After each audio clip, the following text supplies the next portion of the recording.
जय हिंद। आप सभी को शिक्षक दिवस की ढेर सारी शुभकामनाएं। आपके, हमारे या दुनिया के कोई भी इंसान हो, उस सबके जीवन में सफलता का सबसे बड़ा अगर किसी का हाथ होता है तो वो उसके शिक्षक का होता है। हम सभी के जीवन की जो सबसे पहली शिक्षक होती है वो हमारी माँ होती हैं।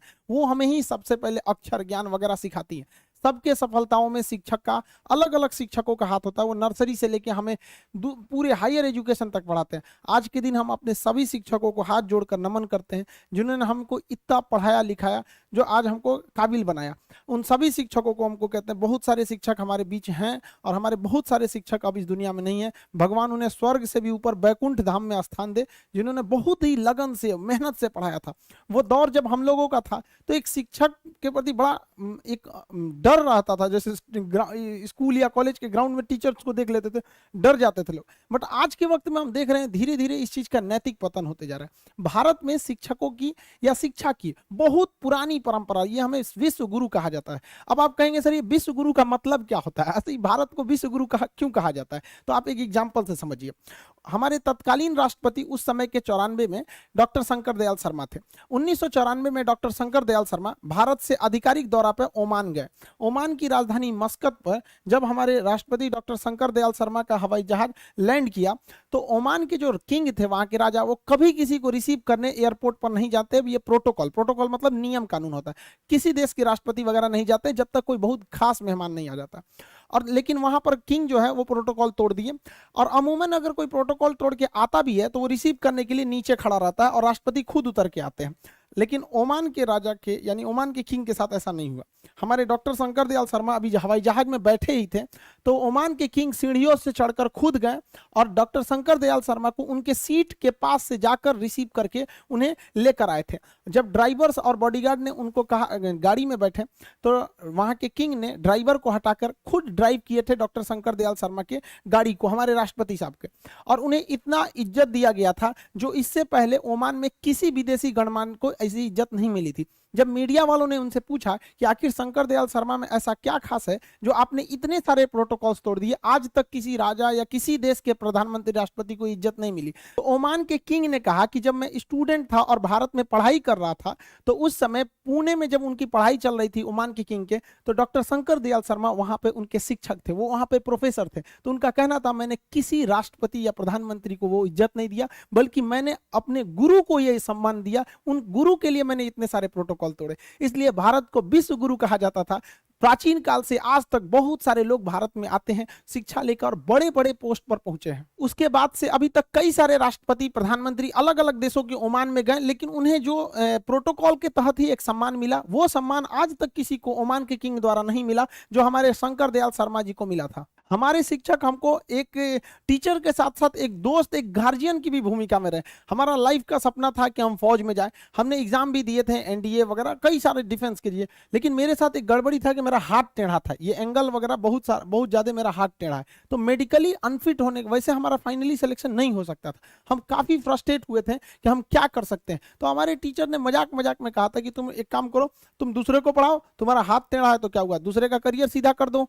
टीचर्स ने हर वक्त में मोटिवेशन किया, चाहे कहीं पे भी, स्कूलिंग लाइफ में कभी मार्क्स खराब आ जाना, कभी इस सब में, तो टीचर्स हमेशा सपोर्ट में किए। एक बार हमको याद है कि ग्रेजुएशन में बीएससी में थे हम, मेरे मार्क्स बहुत ही खराब थे, ग्रेजुएशन 49% था। इतना कम बहुत खराब होता है, ये तो एक नॉर्मल से भी लड़कों का भी इससे ज्यादा ही आता है।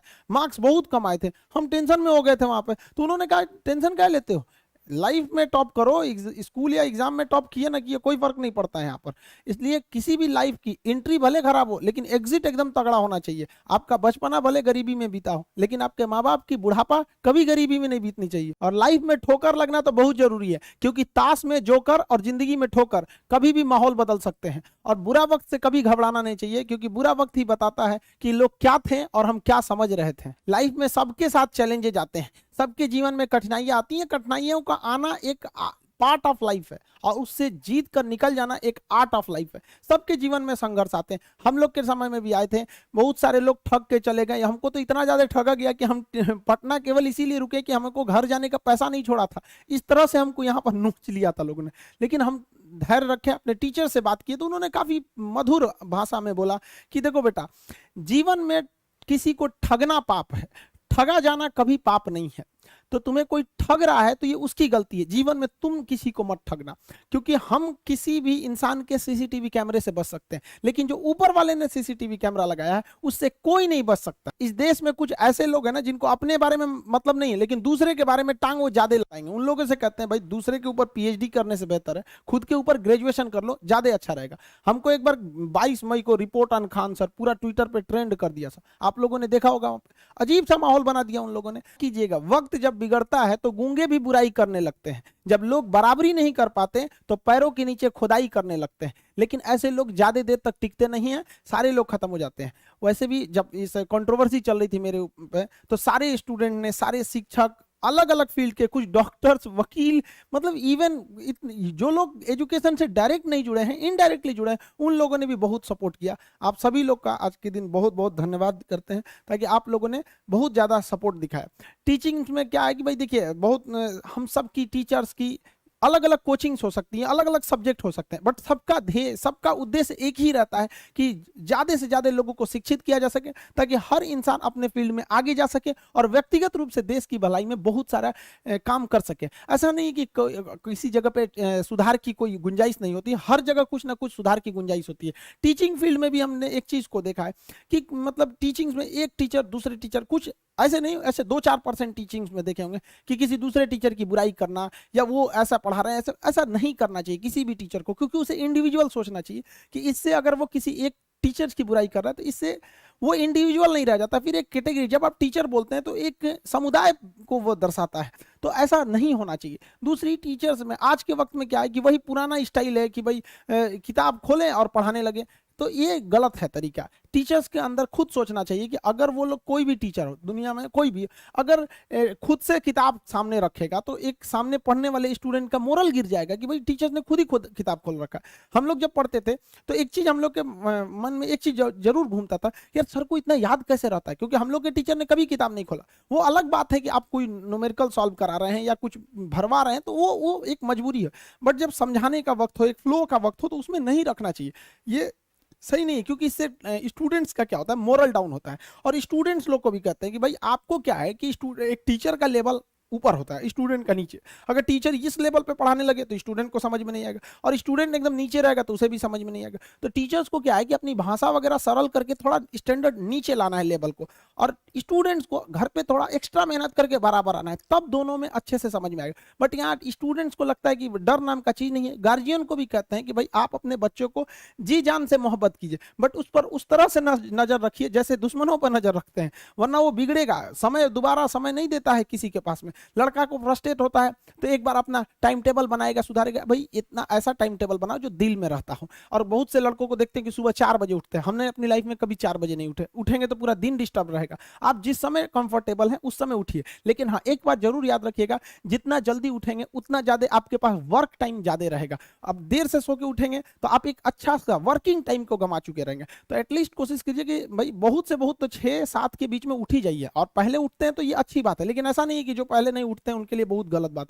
आप जितना पढ़ सकते हैं अपनी कैपेसिटी के हिसाब से ही पढ़िए। आपकी बॉडी 8 घंटा नहीं सस्टेन कर पा रही है, आप 4 घंटा ही पढ़िए, बट धीरे धीरे उसको इंक्रीज कीजिए। हर चीज के लिए होता है, आप अपनी बॉडी के हिसाब से किसी काम को करिए। आप किसी भी काम को अगर लगातार 21 दिन करते हैं तो धीरे धीरे वो आपकी आदत बन जाती है, और अगर किसी काम को लगातार 90 दिन कर देते हैं तो फिर वो आपकी दिनचर्या बन जाती है। अब आप डिसाइड कीजिए कि आप अच्छे काम को करना चाहते हैं या गलत काम को। जहां आपको कंफर्ट मिलता है वो रास्ता कभी भी कोई मंजिल को नहीं ले जाती है, क्योंकि मंजिल वाला रास्ता काफी चुनौतीपूर्ण भरा होता है, उसमें कंफर्ट कभी नहीं मिलता है। संघर्ष से व्यक्ति को कभी नहीं भागना चाहिए, क्योंकि जीवन में जो कभी संघर्ष से परिचित नहीं हुआ, इतिहास गवाह है, वो कभी चर्चित नहीं हुआ। और जिंदगी हो या व्हाट्सएप, लोग हमेशा स्टेटस ही देखते हैं।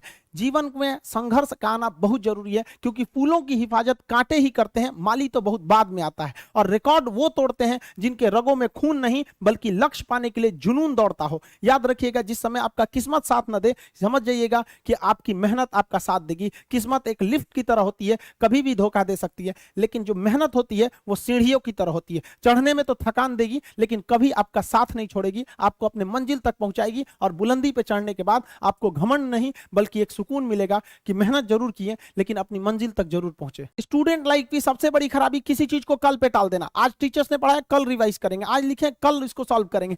कल पे कोई नहीं टालना चाहिए। जिसने ये कल किया या हमको ये करना चाहिए उनको तो असफलता फिक्स है, उसने असफलता की दहलीज पे पैर रख दिया। जिसने किया कल, दिन गया टल, जिसने कहा परसों, बीत गए बरसों, और जिसने कहा आज, उसी ने किया राज। जीवन में संस्कार का भी बहुत बड़ा मोल होता है। आप अपने विचारों से स्वतंत्र रहिए, लेकिन संस्कारों से बंधे रहिए। कभी भी अहंकार मत रखिए, क्योंकि आप कितनी भी बुलंदी पर क्यों ना चले जाएं, लेकिन याद रखिएगा आसमान में बैठने की जगह नहीं होती है। जो भी बुलंदी पे जाएगा उसको एक ना एक दिन, आज नहीं तो कल, उसको वापस इस धरती पर आना है। इसलिए बुलंदी को देखकर बहुत जल्दी घमंड में नहीं आना चाहिए, और हमेशा याद रखिए बड़े बुजुर्गों से मिलकर बैठना चाहिए, उनसे बातें करना चाहिए। बड़े नायाब होते हैं ये लोग, कुछ लम्हों में जिंदगी के तजुर्बे बता देते हैं। याद रखिएगा समय, सम्मान और विश्वास, ये तीन ऐसी चीजें होती हैं जो एक बार अगर हाथ से चली गई तो फिर दोबारा लौट के कभी नहीं आती। जीवन में सबके प्रति दया का भाव रखना चाहिए, और सबसे बेशर्म चीज अगर कोई इस दुनिया में है तो वो गरीबी है। कमबख्त उम्र का भी ख्याल नहीं रखती है, और किसी के वक्त का मजाक मत उड़ाइएगा जनाब, ये वक्त है सबके चेहरे याद रखता है। सबके प्रति दया और आदर की भावना रखिएगा। कभी जानवर मिले तो उनके लिए भी 2 रोटी निकाल लीजिएगा, क्योंकि जनाब इन्हें नहीं पता है कि खाने के लिए पैसे देने पड़ते हैं। हम सब टीचर्स डे मनाते हैं, मदर डे, फादर डे, कई सारे डे को मनाते हैं। काश एक रोटी डे होता कि कम से कम उस दिन तो देश के गरीबों को भरपेट खाना मिल सकता था। ये जिंदगी है, इसे सीखना बड़ा मुश्किल होता है, क्योंकि जब तक ये समझ में आती है ये आधी खत्म हो चुकी रहती है। इस जिंदगी में आप चाहेंगे कुछ, मिलेगा कुछ, बनना कुछ और रहेगा। बहुत ही ज्यादा अनसर्टेनिटी होती है इस जिंदगी में। हर कदम पर हमें कुछ ठोकरें लगती हैं और हमें कुछ ना कुछ सीखने को मिलता है। अगर बात करेंगे इस साल की, तो टीचर ऑफ द ईयर, इस बार टीचर ऑफ द ईयर कहेंगे तो कोविड-19 को कहेंगे, क्योंकि इसने बहुत अच्छों को सिखा दिया कि वो क्या थे। चंद गज 2 गज जमीन में दफनाया गया उसे, जो करोड़ों का मालिक हुआ करता था।